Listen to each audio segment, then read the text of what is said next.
It's a sound that hangs in the air, spills into the streets. Amapiano is a culture, it's music, it's styling, it's a whole movement from South Africa. And booms out of the taxi ranks. When I think about Amapiano, I think about it being the perfect representation of what the Black South African youth today looks like. It's become the soundtrack to daily life. Every corner in every township is an opportunity for people to just get together, sit down, relax, take it easy. Uniquely South African and transcending borders. This is Amapiano. This is Inside Africa.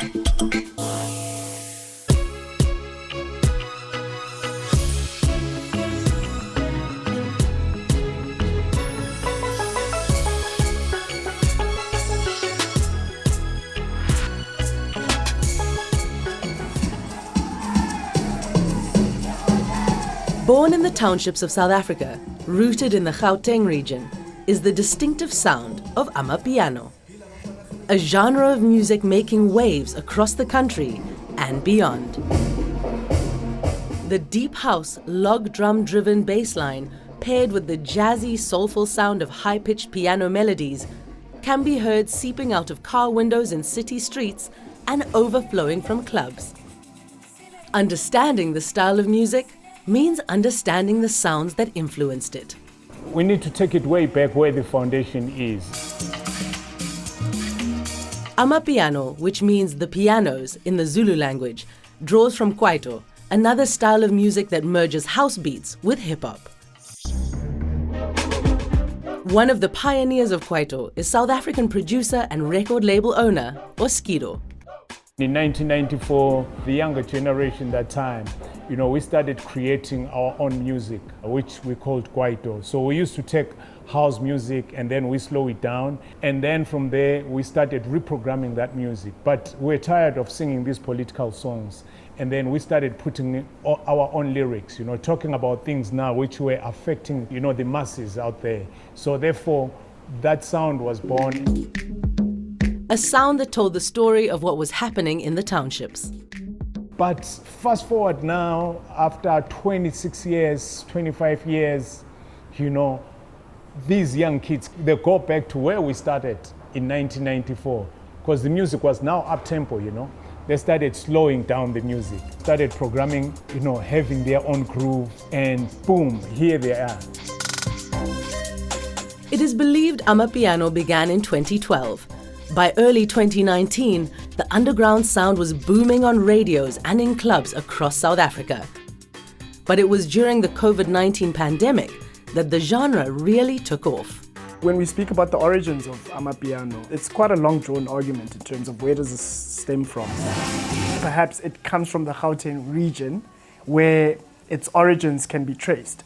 But as to who is that one person that created Amapiano, it's a difficult thing, and whoever it is, please come out and let us know. Ashmopedi, the host of the YouTube channel Groove Cartel, played a part in Amapiano's explosive rise. When we started with the channel, the idea was to bring back groove. It was during the lockdown and nobody was allowed out.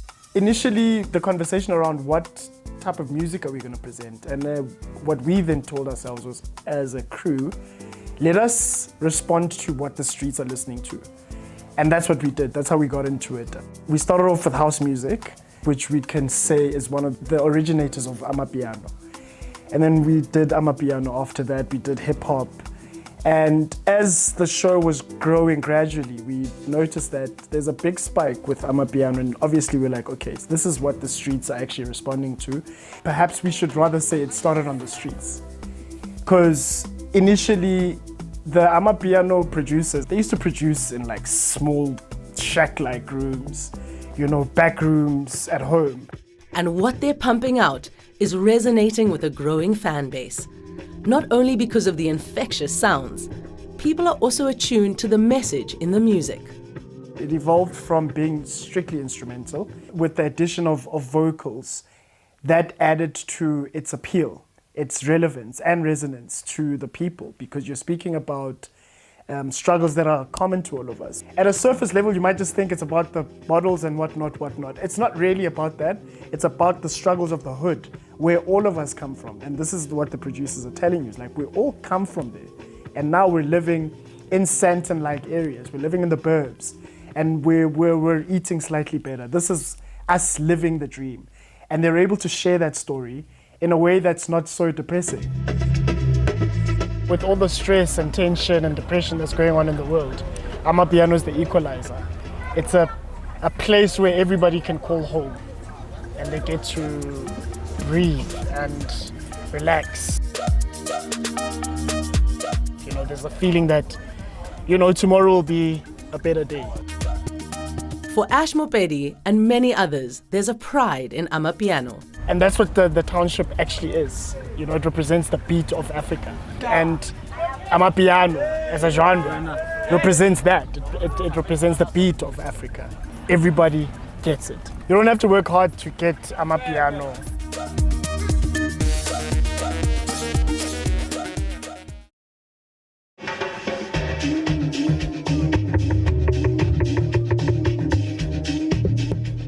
There's a South African sound that's vibing through millions of social media profiles right now. Amapiano. A musical genre that's blowing up. And apps like TikTok have been vital in making Amapiano a global sound.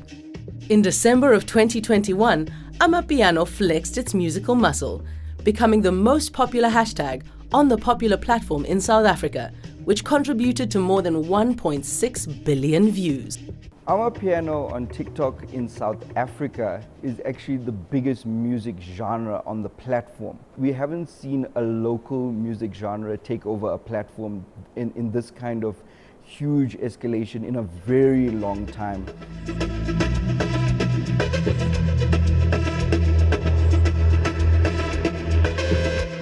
For the Amapiano, it's a very simple thing. You just need to put your kick in, your shaker in, then your percussion, so it all makes sense. At just 20 years old, Vigro Deep has taken the Amapiano scene by storm. His keen ear for music has helped catapult him to success, not only in South Africa, but all over the world. Started producing a thing by the age of 16. Amapiano was something that was like, it was trending, so everyone wanted to be part of it. So I was like, okay, I'm doing hip hop now, so let me just try something else, something different.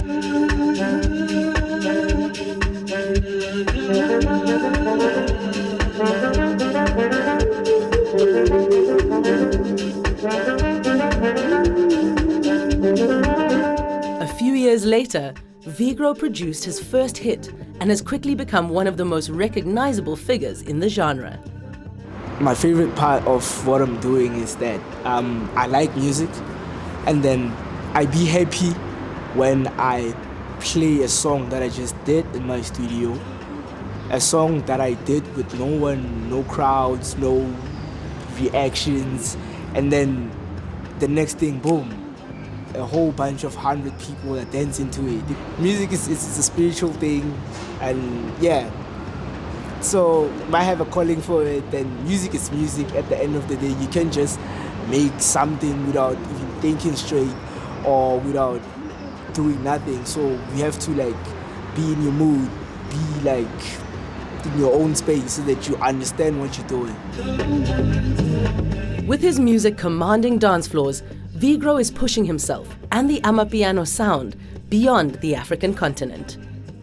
My dream is to get to Spain. Yeah, because that's where the music is. The sound that I do, I think of Ibiza types, Tomorrowland. That's what I'm looking for. That's what I'm looking at. That's what I'm currently working at. People are even noticing it, that your sound is going somewhere. That's the main goal. Yeah. DJs like Dumelo Magnoni, aka Mr. Jazik, are trying to make it easier for Amapiano artists to succeed. These venues are very important because it's where the sound belongs, you know, it's the home of the sound. when you are here, you don't feel lost. You don't want to go home, first of all.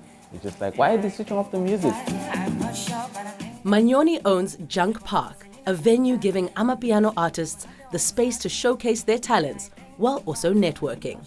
This place is good for everyone to meet. That's also another advantage that I have because I get to give opportunities where I can also learn. It's always important to give like the next person an opportunity to be whatever they want to be. So we give them room and space to express how they would like to portray themselves. And at the end of it, you get the results that come out. And for Vigro, Amapiano's moment right now is creating another opportunity, a chance for South Africa's youth to share a part of their culture with the world. Amapiano it's so unique in SA, like we have our own genre. We started something from scratch, so everyone is happy about it. I'm happy about it because like it makes us who we are. We can like say, this is us, this is Africa, this is SA.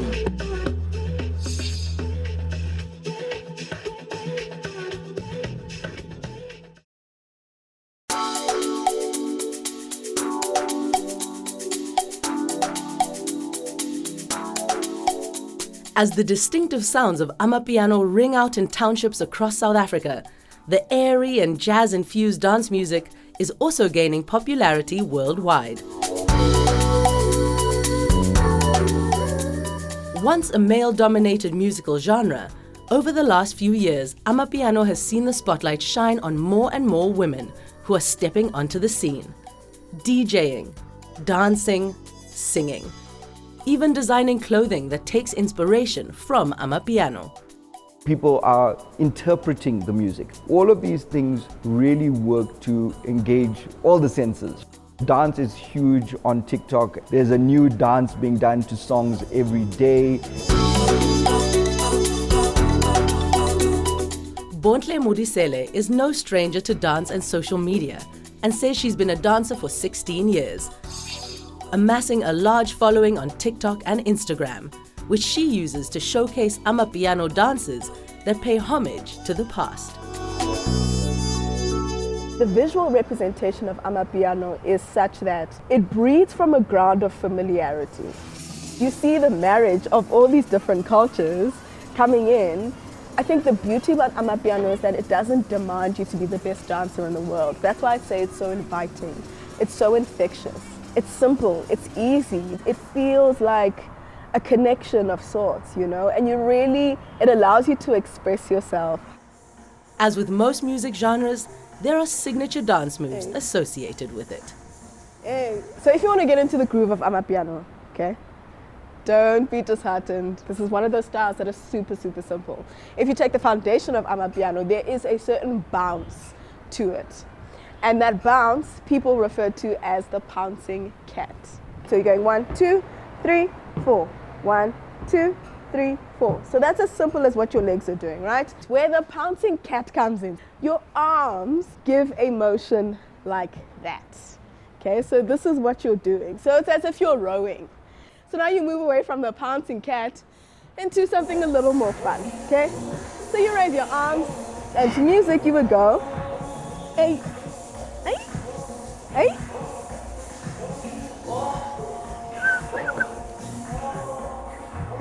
Okay, right, so now, so when I speak about the familiarity of Amapiano and its ancestry coming from other dance moves, you would see something like, back in the day, you would have done something like Kopetsa, okay? Back in the day, Kopetsa would have been that. Kopetsa, okay? In Amapiano today, you would do the same thing, popularized by Durban Gokos. And all you do is, there is a head bump, and you just rotate. So that's what you do today in Amapiano. Amapiano's culture of dance, much like its music, spans generations. We see babies from the age of 3 years old who are doing all these Amapiano dance moves with their grandmother and teens within the same home. And it really is for everyone. And the spirit of it says that it's for you, for your gogo, for your auntie. It is for the queen in England if she wants. But it's for everyone, and it's beautiful. Amapiano creators, artists, dancers, and fans all have a specific style. Kamo Mpela is another woman making a mark in this genre. She's an Amapiano artist and influencer whose style, merging African culture with Western fashion, has caught the eye of millions of followers. The styling personally, how I'm influenced. I know I'm a hood girl, but I need to also make sure that I'm presented in a very good manner. In case I stand next to Cardi B, they must think we're on the same level of style. I always want to look posh and great and just really hot. So this is a style, this was really influenced by, I'm on Instagram a lot and I like American style. So this is part of me and like a bit of American because nobody dresses like this. So I just always, I have to make sure that I'm leading. This is more of the classy Gamumpela. I just go out to clubs, you know, look cute for dinner, yeah. And while Amapiano is growing globally, Gamo says her success as a woman in the industry hasn't come easy. It's really tough, I won't lie. Like, you don't get support the way males support each other, you know, but you always need to know your power and say, this is my power, this is what I'm good at, and this is what I will do to push. So I use dancing to push my music. I don't need them to support me because I have the dancers supporting me. Despite the obstacles, she is proud to be a part of the movement. I just think it's really a blessing. I wanted to be a presenter. Like I wanted to be like, yo, what's good, welcome, you know? But my dreams were really big and they were bigger than presenting. And being a part of this Amapiano movement has changed my life so much.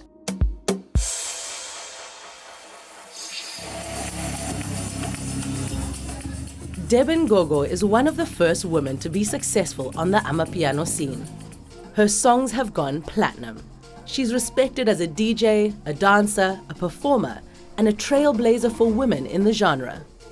This journey has been really, really incredible, crazy, frightening. I started DJing about 4 years ago. It was just at a time when I just felt like people had sort of forgotten or neglected old school house music. Everyone was playing very commercial music, so that's where I started. At the time, most of the women involved in Amapiano were singers, dancers. There weren't a lot of DJs, you know, unless you were going to the hood. You didn't see a lot of women DJs in the scene, you know, dominating the scene. So I kind of think I was really at the right place at the right time. Deben says she was one of the first females to release an EP, a complete body of work centered around the Amapiano scene. I think I just had brought a different element, something that people hadn't seen in a while. DJs who were women, they were so few. And, you know, fast forward to now, you're seeing a girl trend every single day, every other week, and seeing this population of women in the industry grow, you know, by leaps and bounds, and using the opportunities that they have and using the platforms that they have to further themselves. We will fight for the next generation of female artists and DJs that are coming into the space so that they don't have to go through this.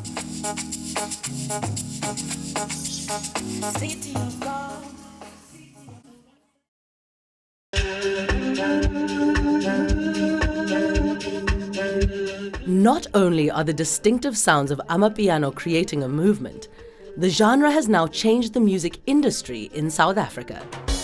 I'm from the time where you would have to go onto YouTube, or you would have to find a dance documentary, or you'd have to wait for the next step up to drop for you to know where the next best dance craze is. And now we live in a time where people have had to reimagine and create a presence online. Before the pandemic, you would get songs either through your WhatsApp, or you'd have to go to the hood, to the producers, go with the USB, get the music. But as soon as we went into lockdown, people were sitting in their homes producing every single day, dropping music, Social media these days has become a virtual radio station. The technology has made it simple because once I'm done with the track, I put it up on the internet, I create a short clip of the video, and it starts trending. As for the future of Amapiano, artists see an opportunity to influence generations to come. Amapiano is a culture, it's music, it's styling, it's a whole movement from South Africa. It's so diverse that we have singers, rappers, we have Kwaito. It's so broad. I see a further globalization of it, both musically and in the dance sense. So I see Scottish folk fusing Amapiano dance moves in their culture. I see martial arts somehow fused in Amapiano dance culture. I mean, it can exist in any place and in any space. This is the second time in my lifetime seeing a predominantly a black-owned genre taking over the world again. We haven't seen this since Afrobeats, and it's an African sound. Amapiano's broken all the rules. It's unapologetic, it's innovative, collaborative, and disruptive in the way it's transforming an industry. I feel that it's one of those genres that's just a mainstay. It's not going to go anywhere. And it will never linger in the background. It's always going to be a representative of sound in South Africa for the young people, for the ones who want to dance. One thing I really hope though is that it does stay rooted with the South African artists, that they are going to continue getting the credit, that nobody is going to take the genre and claim it as theirs, because this is really a success story for the South African music industry, I feel, and we want that story to continue to be told. It's just lovely to have the shift, the focus come to us, where it actually has always been. It's just like, this comes from us, but now you can see that, where it originates from. You see the source. It's a crazy time to be alive, to be African, to be young, to be black, to be a woman, especially. I think for me, it's going to be one of the biggest African youth movements. That's how I want to see. Where we as Africans, the younger generation, we've got our own thing and say, wow, we are proud of this. It's not an American thing, it's not whatever, but it's brewed right here in Africa.